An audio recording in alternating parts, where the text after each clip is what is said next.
Hoje é dia de reclamar não do álbum, mas sim da live de 21 Pilots que aconteceu ontem, dia 21. Pra quem me acompanha nas redes sociais, principalmente lá no Instagram, e quem viu a live que eu fiz aqui no canal ontem também, já sabe mais ou menos o que eu achei, os motivos da minha frustração. Mas fica comigo até o fim do vídeo que hoje a gente vai discutir todos os pontos positivos e negativos da live Experience de 21 Pilots. E aí, meus consagrados, sejam muito bem-vindos a mais um vídeo aqui do canal. Como eu tô gravando com o celular, eu nunca sei para onde eu olho, se eu olho para o meio do celular, se eu olho para a câmera, enfim, gente. Se eu estiver olhando para o lugar errado, já sabem que é porque eu tô gravando com o celular e não com a minha câmera, porque eu tô com preguiça de carregar a bateria e tudo mais. Para quem não me conhece ainda, meu nome é John, então se você não me conhece ainda, já se inscreva aqui no canal, deixa o like, comenta, compartilha esse vídeo depois. Para quem não sabe, aqui a gente fala muito sobre música, principalmente 21 Pilots, mas falamos de música no geral, tá bom? Então já se inscreve aí e dá essa força que estamos aqui, ó, faltando isso daqui para chegar no 30k, então me ajuda. Agora vamos lá, começando pelo pré-show, que começou às 18 horas aqui no horário do Brasil,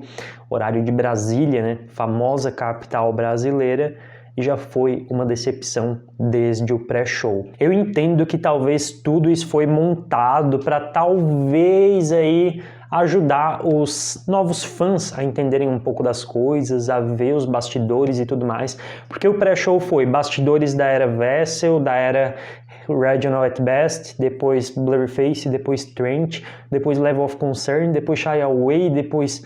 Ai, gente, tudo coisa que a gente já viu. Ou seja, o pré-show aí que a gente estava esperando algo que já começasse a dar alguma iniciativa aí, né, nessa narrativa, algo parecido com um clipe ou qualquer coisa do tipo, mais teatral, como foi o show e tudo mais. Não, foi simplesmente coisas que tinham de graça no YouTube. Eles poderiam ter feito desde o início, não com o nome de pré-show, e sim como uma retrospectiva de tudo que tinha acontecido até então na história da banda, que era mais fácil, eu não teria perdido 3 horas do meu tempo assistindo coisas que já tinha de graça no YouTube e que eu já tinha assistido grande maioria.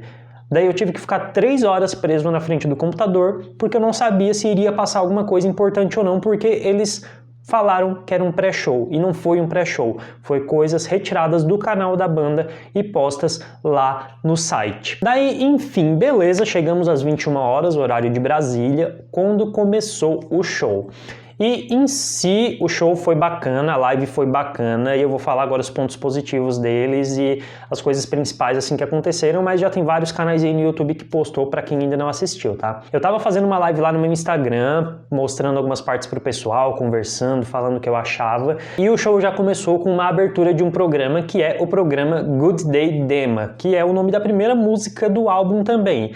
O programa é apresentado por nada mais nada menos que 2 bispos, que a princípio a gente não sabe que são bispos, que é Lisden e Scarver, se eu não me engano esses são os nomes, passa lá no finalzinho dos créditos, né? Nos créditos diz que é esses nomes. Mas mesmo antes de ter esses nomes, já era bem óbvio que aquilo eram bispos, né, gente? Se o programa é Good Day Dema, é óbvio que ele está sendo apresentado por bispos. Se os bispos que regem a cidade, isso daí não precisava nem estar nos créditos pra gente se ligar, né? Os créditos só serviram mesmo pra gente saber quais eram aqueles bispos. Mas enfim, os bispos estão ali, pá, apresentando o programinha, daí o Tyler chega, senta, começa uma entrevista e tal... E ele começa a cantar Choker, é a primeira música que ele começa a cantar. E com isso, com ele começando a cantar Choker, ele levanta ali desse sofá que ele está participando da entrevista e vai para vários outros cenários, cada música é num cenário.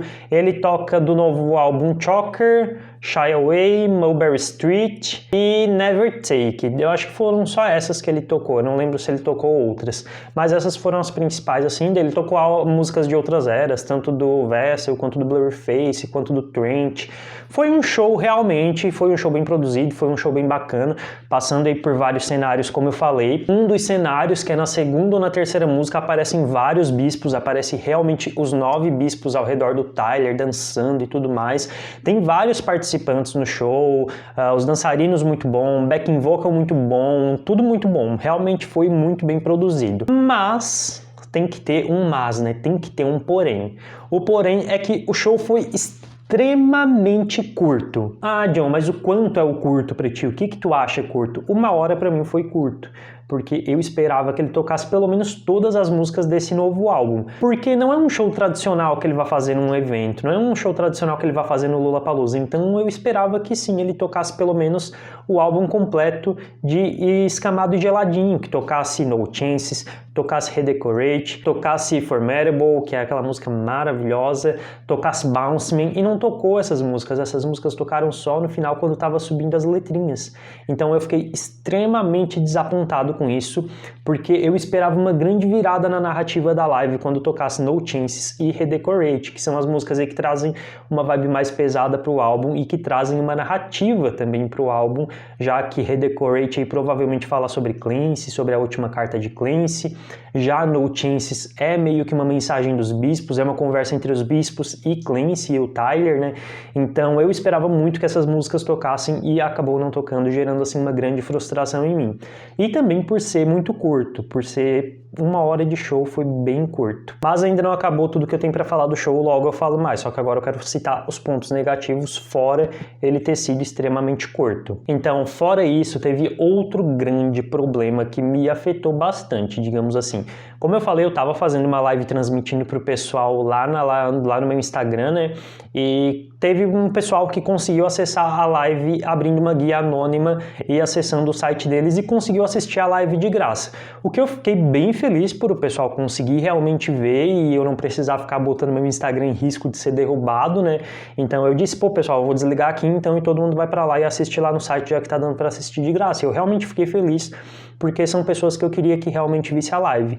Só que, ao mesmo tempo, eu me senti lesado com isso, porque eu paguei R$150, bem dizer, numa coisa que eu poderia estar vendo de graça. Eu paguei R$150 numa coisa que o pré-show de 3 horas foi algo que tinha de graça também, ou seja, eu não precisava ter pago para ver o pré-show porque tinha tudo no YouTube e eu não precisava ter pago para ver o show completo também porque estava dando para ver numa guia anônima aberta sem precisar pagar. Então, como eu falei, eu fico feliz pelo pessoal que assistiu, que conseguiu assistir, mas eu me sinto lesado por isso, porque eu não tenho R$150 para ficar jogando no lixo, jogando no chão em coisas que eu poderia ter de graça. Eu não sei vocês, mas se eu posso ter uma coisa de graça, eu prefiro não pagar. Eu prefiro ver essa coisa de graça e não jogar esse dinheiro no chão, né, gente? Então isso me deixou muito frustrado mesmo, gente. Mas agora voltando aos pontos altos e pontos fortes aí da banda, do show, a Debbie participou, jogou um balde d'água lá quando eles estavam tocando lá embaixo, foi uma participação curta, mas legal. A Jenna participou quando tocou Saturday também, eu tinha me esquecido, e a Jenna participou naquela parte da música em que o Tyler fala com alguém pelo telefone e realmente é a Jenna, então foi outra participação bem legal. Tem vários easter eggs espalhados nos cenários, os cenários são bem completos, são bem legais, tem uma loja chamada Rose, tem o FPE de todos os álbuns que teve até agora, tem várias referências, dá pra gente ficar falando sobre isso durante vários vídeos que vai ter aqui durante essa semana. Só que a maior delas é os 2 apresentadores do programa que fazem a propaganda de venda do álbum, eles ficam tentando vender o álbum a todo momento, e também o momento que começa a surgir coisas bem estranhas e bem peculiares na tela. A primeira vez que a gente vê algo bem estranho é até mesmo antes e que muita gente não percebeu, que o homem tá com o nariz meio que sangrando e uma gota de sangue na camiseta dele, e a mulher, que são um homem e uma mulher que apresentam, né? E a mulher também tá com sangue no cachecol que ela usa. Então a gente já começa a se questionar que porra que tá acontecendo com eles, quem conseguiu perceber nesse momento, né? Então aparece vários takes deles aí no meio fazendo propaganda do álbum pro pessoal comprar o álbum e tal. E na próxima vez que eles aparecem depois disso, eles estão completamente acabados. Eles estão com o olho amarelo, a bolinha do meio do olho, sabe, amarela, e o resto bem vermelho, parece que fumaram maconha, cheio de sangue. Ai, gente, assim, ó, escrotos, muito feios, mas assim, ó, o que diabos aconteceu? Por que que eles estão daquela forma?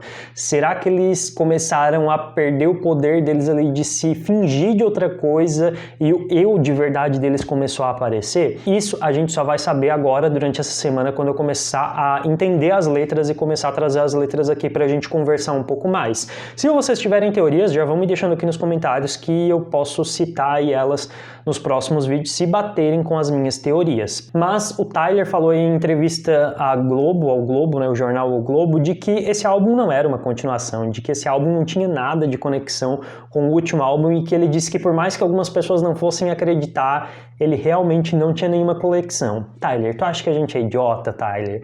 Dema, músicas com nome de Dema, Good Day Dema, Bispo apresentando o programa, Bispo cercando o Tyler no show. Como que não tem uma conexão com o Trent, gente? É impossível esse álbum não ter uma conexão.